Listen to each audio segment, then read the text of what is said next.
Hi everyone, I'm Fiona. In today's video, we ask Engineer Wang to explain us the consideration of replacing the nylon wire holder.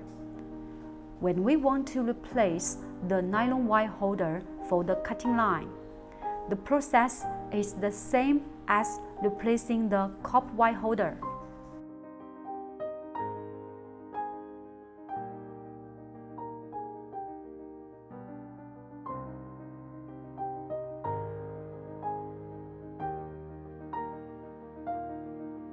The only thing need to pay attention is that the top piece of nylon wire holder and the bottom piece of nylon wire holder.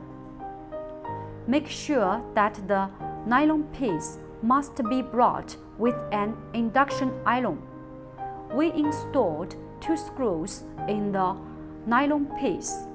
The rule is to allow the top and bottom of the nylon wire holder in the up and down movement. The screw can censor the upper and lower limited sensor. In order to performance the programmed automatic wire setting action.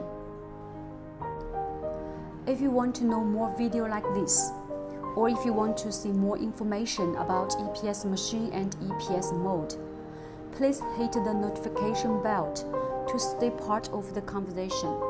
I'll see you next video.